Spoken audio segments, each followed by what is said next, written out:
Good afternoon. How's everyone doing today? Yeah? I know there's lunch around the corner, but this will be the most phenomenal session you've had. You may even miss lunch. Fact. Okay? I'm excited. I'm thrilled to have Travis join us today. And if you think about, I think the number one headline right now is first tech mindset, right?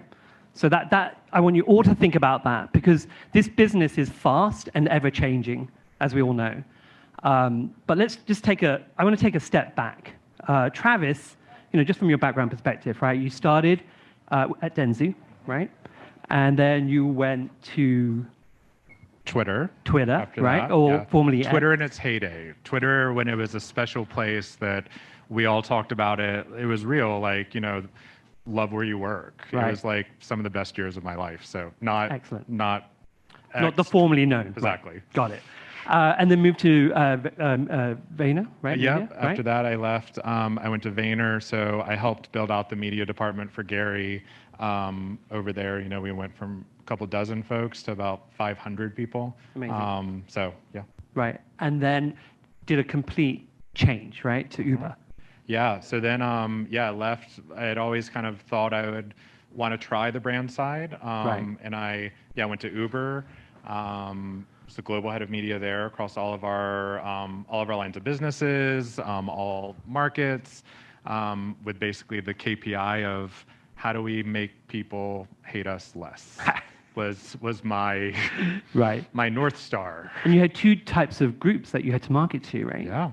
It was, we have our consumers, right, which is all of us, but Uber is so policy adjacent, right? So as soon as a law changes, like similar to Airbnb, right, like it can disrupt the entire model. So we did tons of consumer facing advertising, but then lots of policy advertising. So like I would be buying, circular around Albany, right, for like policymakers, or making sure that every single TV in Congress was playing, or they were seeing our ads, whether it was on, Fox News or MSNBC. Yeah. And you had to pivot fast, right? Very fast. Very fast. Yep. And then you take this huge leap. I would say leap. Yeah. To the number 2 largest restaurant brand in the US, right? Number 2. Roughly 650,000 franchise, 32,000 stores, or like corporate stores, and billing about just over 31 billion, right? Creeping up even further, yeah. Further to that. Yep. And we were talking earlier, like there's that transition between tech to QSR. Yep. I'm from sort of the ad tech background, and I thought that was fast, but Yep. I've no comparison, right? It's so funny. We were just talking about this before. I thought I was going to kind of put my feet up a little bit and like come into the restaurant industry. I'm like, nothing's going to be crazier than Uber was. The QSR and CDR makes tech look like molasses. It is crazy. It's like every single day, because we get sales data, right? We understand which products are selling well. If we have LTOs going, we're understanding which ones are working, which ones are not. We have reads, so we pull them, we push them. What's happening in certain regions of the country versus others. So it's like, we talk about it on my team as like we're day trading attention, because it's like in any given moment, we're trying to see like what's working, what's not, and we're moving dollars in real time every single day. It's fascinating. And I think what's interesting is, just taking back to on a personal level, the foundation that you've had, right, is pretty amazing, right? You've got these great sort of learnings from, working with brands, working with agencies, understanding data, to where it's taking you today. And now you're in that position of like changing things or developing things.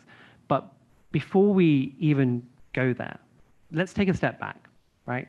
Because this is an amazing business that you're running right now, right? And you're pretty busy, I would say, Monday to Friday. Does it keep you busy? Yeah. I am very good about work-life balance though. Okay. So I'm never going to be someone who's like working, hope my boss isn't watching this, but 60, 70 hours a week. I'm like, no, because if I'm miserable at work, I'm going to be miserable outside of work, and then it's going to be coming back into work. So, but yes, Monday to Friday, weekends are my time, nights are my time.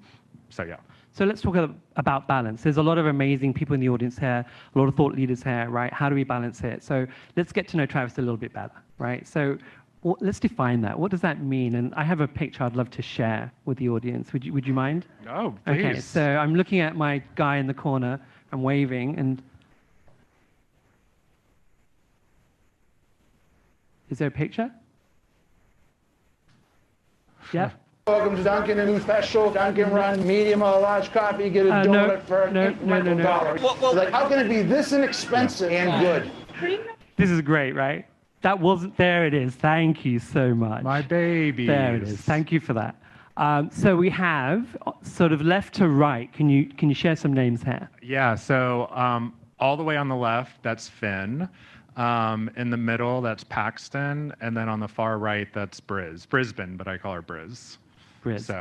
And so you have a core passion for rescue dogs, right? Yeah. And I'd love for you to share that, because I think some of the essence of what you do drives and motivates you, right? We all have our day-to-day, but what gets us up, what keeps us going?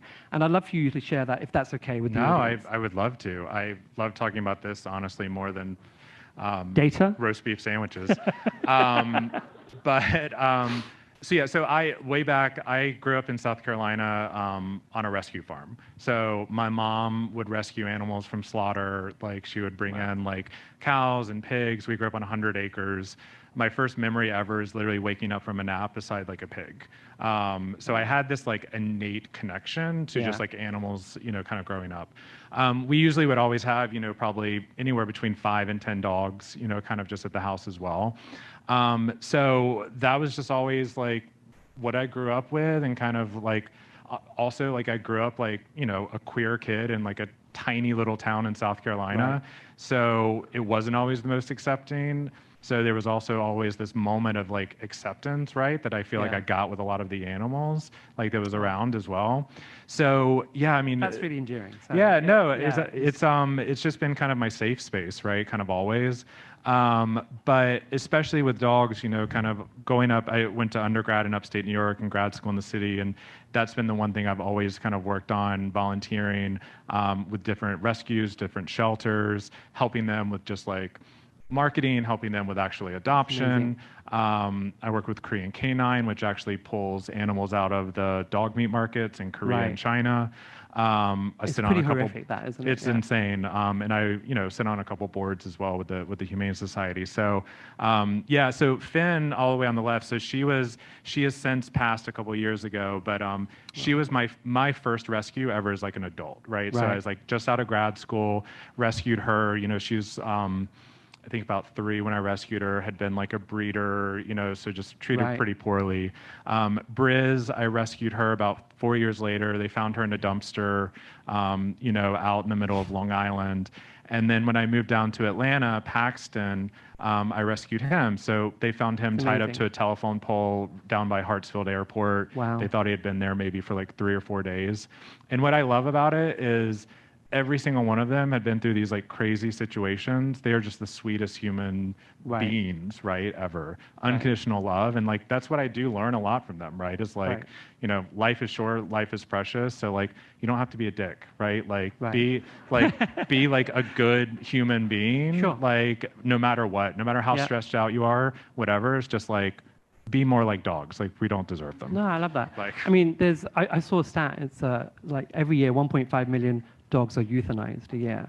And that's pretty insane. I didn't realize that until literally yesterday. But I think, when you adopt new dogs, right, there's the 3 rule. Is anyone familiar with the 3 rule? The rule of 3 when you adopt a dog? No? So should I just go ahead? Yeah. So for the first 3 days, you get them to feel comfortable, right? Then the next 3 weeks, you introduce them to friends and family. And then the next 3 months, you reinforce positive behavior, love, all of that. And the reason why I'm bringing this up is, we're in a transformational stage with your brands, right? I mean, there's a lot going on, which you're changing it and flipping it on its head, right? You're using a science behind your decision making. So just to help this audience as well, like I'm sure you're all in the same situations where you have to make tough decisions or influence and change. What are the 3 sort of rules that you can adapt to your business and use that to help change, or influence your brands to think about their brands differently in this new frontier for you, where you're out there and changing the way and transforming these brands to think differently. Yeah, I also love that transition. So I mean, I think something that for me is like authenticity is everything, right? I think when you think about them, they are their most authentic self, right? And if we as brands are not presenting ourselves as being authentic to who we're trying to speak to, consumers are too smart, right? Like they're going to sniff it out really, really quickly. So we have to be very specific to our brand and what we're actually standing for. I also think like with that, and it's like an extension of authenticity is like, you have to stand for something, right? Like you can't just kind of be in the ethos, right? And expect to be noticed. Like you have to, and stands doesn't mean like you have to take a political stand, right? Or you have to like, it's just more of like, what are you going to stand up for every single day, right? Like what are you going to be known for? And then again, to kind of tie back to authenticity, but just relevancy. You know, it's, you know, I think I talked about this a little bit when I was moderating before, but I think our category as a whole probably has done a poor job of just spray and pray, right? And through this lens of, well, everyone eats, so why wouldn't we take the opportunity to speak to everyone just in case? Listen, I'm a vegetarian, right? So it's like, if Arby's is like speaking to me about beef and cheddars, probably not the best money spent, right? So how are you using data? How are you using all of the signals that we can gather or that we can use from a third party standpoint to make sure that our message is actually relevant and authentic, right, to our target audience? And Arby's has been a fascinating brand. I mean, they're constantly making fun of themselves, right? You know, that sort of like take it, have fun with it, and so forth. My favorite commercial is, you know, the 13-hour commercial. Has anyone seen that, with brisket just cooking for 13 hours, right? I mean, one of my favorites is not an ad by us, but it's just a meme, and it's like, I forget the exact wording, but it's like, I want to know, and I need names of people who are going to Arby's. I don't know anyone. I've never seen one go out of business. What is happening? I need goddamn names right now. It's so good. Right? And we own that, and we're just like, listen, I mean, we have this whole idea of like, if you know, you know, right? And it's like the people who love it, love it. And yeah, we're going through some brand refresh work with that brand, right? Like there's a need to modernize a lot of that work and just even menu, right? It's a little overwhelming, and how do we make sure that's a bit more modern?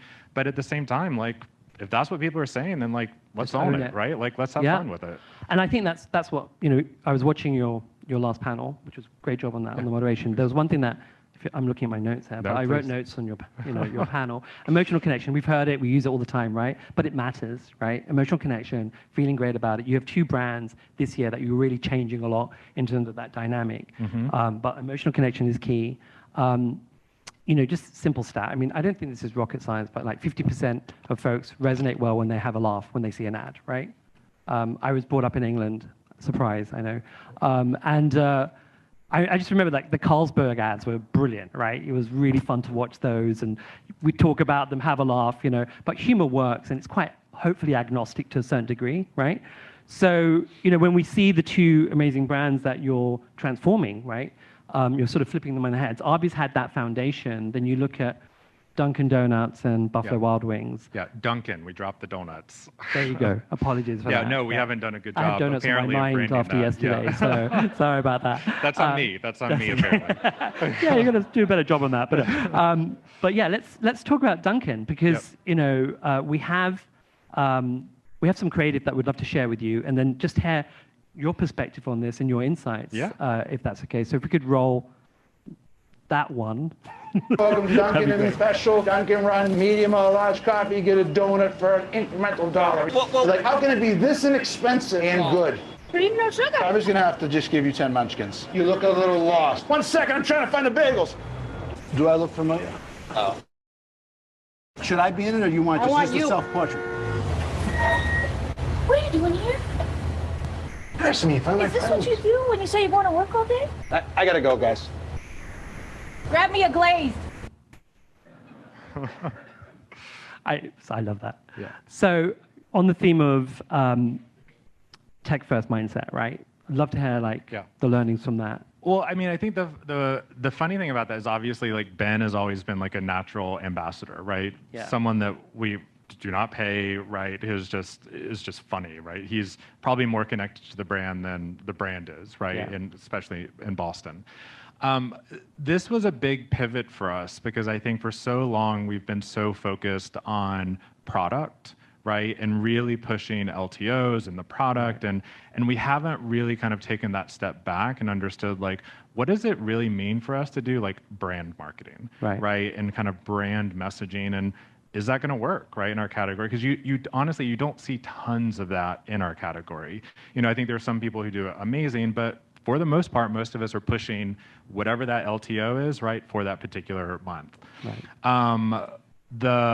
The learning here is that once we've paired our brand messaging with all of the product messaging, all of it's gone through the roof, right? So when we think about consideration, it's gone way up. When we think about actual sales, it's gone up. When we think about foot traffic, it's gone up. The interesting thing about this, though, and if anyone wants to feel really old, so we did this, and we're like, you know, Ben, everyone knows Ben, right? Like, he's an ambassador that, you know, America loves Ben. Anyone in the audience don't know Ben? So we put this out, and you know, our core target for Dunkin' right now, we're aging the audience down, right? So it's 18 to 30, so that's who we really, really care about. This is our Super Bowl ad, so we're like, everyone will see it, it'll be great. 18 to 30 didn't know who he was. So we got back like research. It was like, who's the old guy, like with J-Lo? And we're like, cool. Let's pivot. Doesn't mean Ben's going away, right? But like, how do we actually bring something that's actually going to speak to this audience? And that's when, I don't know if anyone's seen it, is we brought on Ice Spice, right? To kind of couple with Ben. Right. Should we roll it? We have it here, so we'll show that and then. Things with Dunkin' are going well. Big promotion. Made me brand ambassador. We gotta come up with a drink name, but it's not easy, right? Nowadays with social media, the kids, it's gotta be authentic. How are people gonna connect you with Dunkin'? Yeah, I'm a Dunkin' girl. I'm not seeing it. Ice Spice. My fans are the Munchkins. Where you going with this? Ice Spice Munchkins drink. I got an idea. Collabs like they do, right? I spit bars with you. We're called Vanilla Ice Spice. Here I am. I'm with Dunkin'. You go. So that's how, and it was so funny because I didn't know who Ice Spice was. And I was like in our Slack channel with my whole team, you know, I was like saying something, and I have a young team, and I kept calling her Iced Spice instead of Ice Spice. And there was a girl on my team who was just like, every time Travis says Ice Spice, a Gen Z gets their wings. And I'm like, so good. Cool, guess we did our job. Like, so good. But the cool thing is like, we've had this for a while, like from the Ice Spice, like it makes sense for the brand. But we waited to launch it at the VMAs. Right. So it was really about like, how do we make sure she was up for Best New Artist of the Year, right? She has the connection to Taylor. Incredible. I mean, now I know her. No, and totally. My teenage daughter's like, what? Yeah, of course. You know, and it worked to kind of compound it, right, in this cultural moment that she was going to be shining, that we could kind of piggyback off of. Right. So. Mathematical disgrace. I'm trying to sound cool right now. Yeah. That would be the next play. Yeah, and the drink is, I mean, it's, if anyone hasn't tried it, you should, you'll get a sugar high. It's literally munchkins. They're blended up into like a frozen coffee drink. High sugar, crazy high caffeine. You will be awake for 3 days.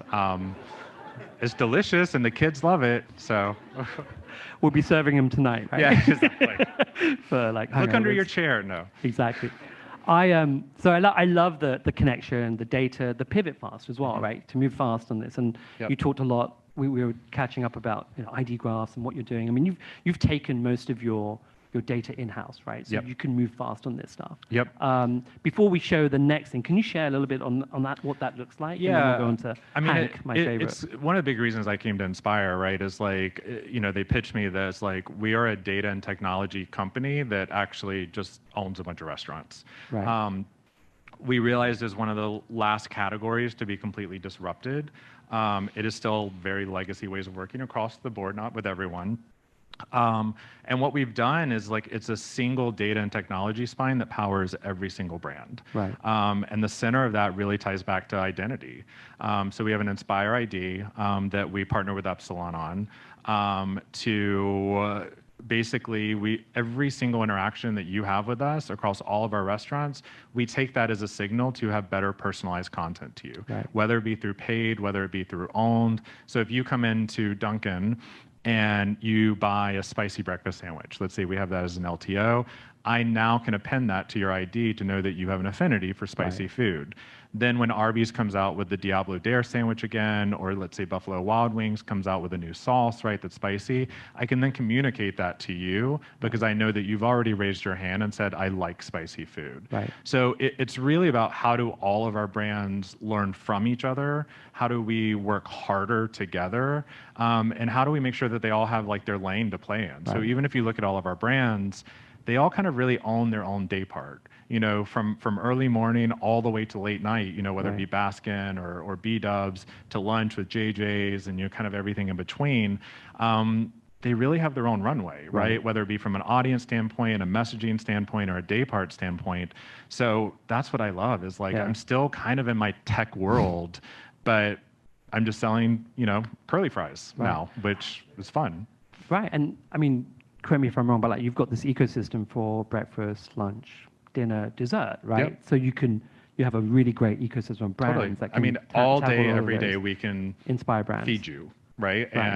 And we, like I said, every interaction, good or bad, right, is a signal for us because I think that a lot of brands make the mistake of just trying to grab all the data that they can and not really doing anything with it. But I think that consumers are smart enough now that it's like it's an equal exchange of goods.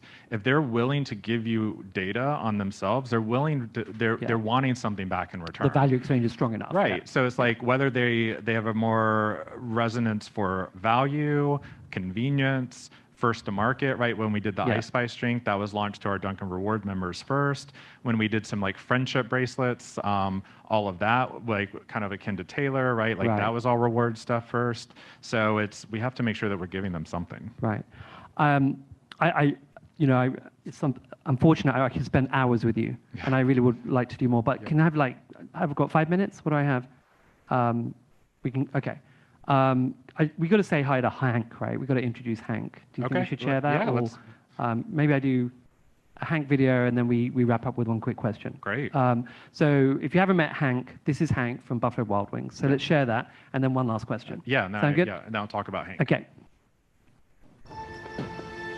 Sometimes, all you need to change your life is a sign. A sign that says, Hank, this is the place you've been looking for. And sometimes that sign is an actual sign that's mounted to a building. 1 second, I'm looking at a sign. I know what you're thinking, and no, I don't love B-dubs just because I'm a buffalo with wings. Frankly, that's offensive and reductionist. Cause this place, come on. It's like they took beer and like made it into a place and then gave that place sports and chicken wings. And the people? Cuba. The best. Oh! What the is going on, Marty? This isn't a game. This is trivia. Yeah, this place is kind of like heaven. You know, without needing to get hit by a bus. Let's go, sports bar. Absolutely brilliant. I love Hank. It's I don't know if you notice all the little nods, right, when he has the side eye of the mounted buffalo, and him screaming at people is my favorite. Like he's like, "What the fuck do you think?" Like, and it's Beck Bennett who does the voice from SNL, and it's been awesome. I mean, with this, like we've had B-dubs for a while, right? Like the buffalo has always been there, but we're going into a rebrand, and we're like, why not bring him to life, right? But like it had to be authentic, and he's gonna be, and this is getting back to the whole idea of like how do we bring brand messaging back in with product messaging. And I think B-dubs for so long, we really focused on sauces, right? And it's like, how does that drive everything forward? That's still super important, but how do we actually bring better brand equity to life? And that's all being kind of done through Hank. And Hank's going to have a journey. You're going to meet Hank's family soon. You'll be in his house soon. As we're pushing delivery and and takeout. But it gives you a better creative canvas, right? And even from a media side, me just running like 6-second bumpers, right, on YouTube of literally him just being like, "It's not a fucking game," like it's fun, right? And it works. It's brilliant, and the use of reductionist in an ad, right? Can you imagine, right? Yeah, Like brilliant. I have one quick question for you, last question. Yeah. I think this is important. You've worked with a lot of amazing brands, but also, some of the things that you've been really proud about in Uber, the stance marketing, right, against racism. Yep. How does that translate into Inspire brands? Yeah, I mean, for me, I will never. What I've learned in my career is I have worked at places that didn't necessarily align to my values, and I think particularly younger in my career, I thought that you had to, right, and that you didn't really have a choice to have a voice, to take a stance, right, and I've left some big jobs because I realized what that company stood for did not align to my values. Right. So once I went to Uber and once I've come to Inspire, that's been the bare minimum for me to even talk to organizations. Is making sure that you stand up for things and you're actually putting your money where your mouth is and you're not just taking everything. So yeah, for Uber, the work that we did around if you tolerate racism, delete Uber, or and it was amazing. And even during the pandemic of thank you for not writing, right? We were thanking people for not using our product. Right. And Inspire, it's similar, where in the sense of every single one of our brands has these incredible foundations. Like Duncan, we have the Joy in Childhood Foundation that we give tens of millions of dollars to. That's the sole purpose of that organization is to bring joy to terminally ill children, right? And it's bringing dogs into the hospitals. It's these kids don't have a lot to look for, but it's how do we put one more smile, right, on their face. With Sonic, it's supporting public education, right, and giving teachers what they need because they're not getting them from the system that they're working in. And it goes across, and it's what's authentic, right, to that particular brand. And that's what I love, right? I will not work somewhere that is not trying to do better for the community that it serves. And because if we're not doing that, then what are we doing, right? We're very lucky to work in the industry that we do. We are spending billions of dollars every single day. If we're not doing something with that, then you need to get out, right? And you need to be doing something else because we have an opportunity to use our voice. And that for me is the one kind of North Star for me that I've had. I really appreciate that. We started with the essence of your foundation, Rescue Dogs, you're caring for that, and how that translates into a commercial world today, and how important that thread is continuing. And I think that matters. And I'm so excited to see, Travis, in the next 5-10 years, right, what you're going to be touching, because it's going to make a huge impact. So on that note, I think we got to end on a funny dog video. What do you think? Great. Yeah, we're going to end on this. No questions. I promise you can have lunch after this. But one last video. Are we good? Yes? All right. Do you want to talk about this? No, I think this is the one. So I'm obsessed with, obviously, dog content. But my favorite is when they do human voiceovers over dogs and the dogs are talking. And this is my favorite account. And I don't know which one we picked, but it's probably raunchy and vulgar, but it makes it for the best. No, I would. I really would. I would. Who are you talking to? It's Jamie. She wants to take me on a date. I would love to take you on a date. It's just that... You're busy. You're busy. You're busy. I'm busy. I'm busy. Doing what? Homework. Homework. I'm a hoe now. I'll be out there just messing with all the men's. No, homework. Oh, homework. I gotta do homework. What about when I'm done? I can't. You're very tired. I married Tyler. No. But we're getting a divorce. No. But I still love him. You're not with him. But we're separated at the moment. No, what are you doing? But we're trying to work it out. That's not what I'm saying. But things are getting bad. Tell her you have to go. I have to go because... We're about to eat.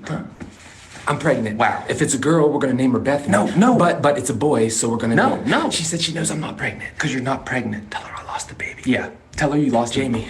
I lost the baby. No, don't really tell her you lost the baby. We found him. He was under the coffee table. That's my entire For You page. All right. So, ladies and gentlemen, thank you, Travis. Yeah, thank it's been you. a pleasure. Thank you.